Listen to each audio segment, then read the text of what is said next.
Hey everyone, so today we're taking a look at one of Japan's oldest and most famous stories, the tale of the bamboo cutter.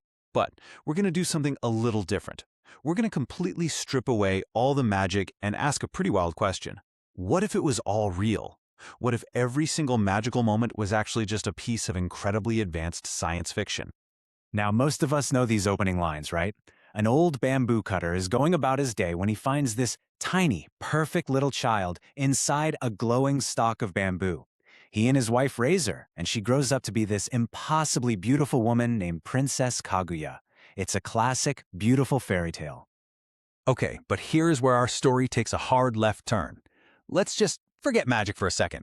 What if that glowing bamboo stalk wasn't enchanted at all? What if it was a bioluminescent escape pod screaming through the atmosphere? And what if the tiny girl inside wasn't a gift from the heavens, but a desperate, last-ditch survival protocol? To really get our heads around this version of Kaguya's story, we can't start in some ancient forest in Japan. No, we have to rewind, or actually fast forward, way into our own future to the cold, silent, and totally unforgiving vacuum of space.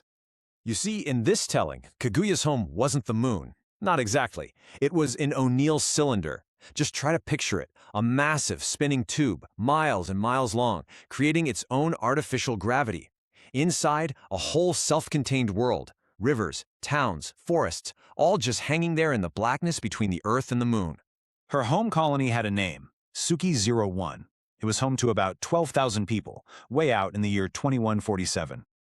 But their incredible world was completely shattered when it got hit by a micrometeoroid swarm. With total failure just moments away, the colony's central AI did the only thing it could. It activated a last resort protocol and just launched its emergency escape pods, flinging the next generation out into the void. But the little girl in one of those pods, well, she was anything but ordinary. She wasn't just another refugee hoping to survive. She was the absolute pinnacle of humanity's most advanced genetic science, a living, breathing blueprint for our future. And this is so important to understand. Her existence wasn't some happy accident. She was designed. She was engineered from the ground up, literally from her DNA, to be the next major step in human evolution. A person built for a life away from Earth's gravity. And just look at the difference. A normal human skeleton? It's made for Earth's heavy gravity. Hers was built for the low gravity of space. Our DNA gets shredded by cosmic radiation. Hers had built-in self-repair systems. And while our cells break down over time, hers were stabilized. She had a kind of biological immortality. She wasn't just different, she was practically a new species. So let's follow her down to Earth and see how what looks like this magical, miraculous discovery in a forest was actually a series of desperate but meticulously calculated survival maneuvers executed by a dying artificial intelligence. So why a bamboo grove? Well, it wasn't random, not at all. The pod's heat shields were damaged during re-entry, so its AI had to think fast. It targeted that dense forest for 3 reasons. 1, the sheer number of stalks would act as a natural brake. 2, the bamboo is flexible, it would bend and cushion the impact.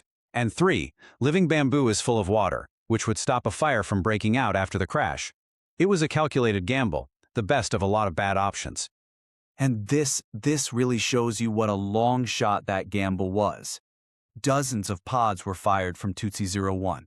Most were lost in the oceans, or they crashed in the poles or in conflict zones where they couldn't survive.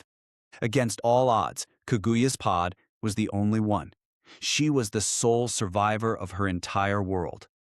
Okay, so this brings us to one of the most famously magical parts of the old story, her ridiculously fast growth. In the folktale, she goes from a baby to a young woman in just 3 months.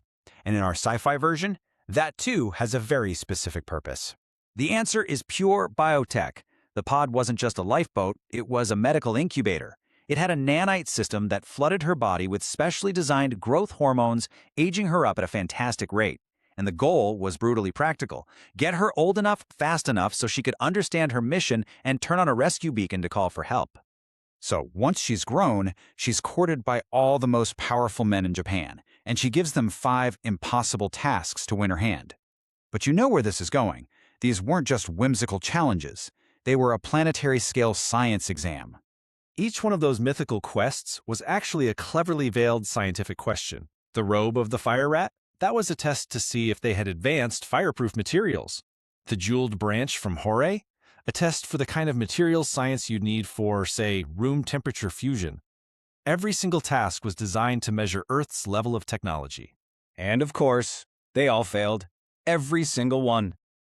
They tried to solve the problems with money, with tricks, with force, but not with science. Their total failure was, in itself, the answer Kaguya was looking for. This planet's civilization was way too primitive. They were not ready for first contact. Eventually, her rescue beacon gets a reply, and a ship arrives from the last survivors of her people. In the legend, they put a celestial feathered robe on her, and poof, she forgets all her love and sadness for her time on Earth. And you guessed it, this also has a high-tech explanation. That robe was actually a neuro-interfacing suit, and it didn't erase her memories. What it did was way more subtle. It was designed to isolate the incredibly powerful and probably traumatic emotional bonds she had formed. It was a way to let the person she was designed to be, her original core mission-focused self, come back to the surface. It was an act of psychological first aid, really. But before she went back to the stars, Kaguya left two final things behind for the people of Earth. A gift for the Emperor that he couldn't possibly understand, and a final log entry, her official verdict on all of humanity. That legendary elixir of immortality? It was a real thing.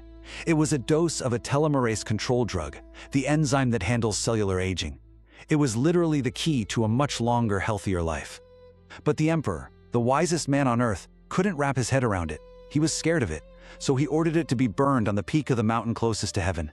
And in doing so, he accidentally created the legend of Mount Fuji, the mountain of immortality. Her whole story really just underscores this massive split that happened. Humanity wasn't one species anymore. There was the old branch, still stuck on Earth, evolving slowly, and then there was this new branch, Kaguya's branch, engineered to become a totally new species, one built for the stars.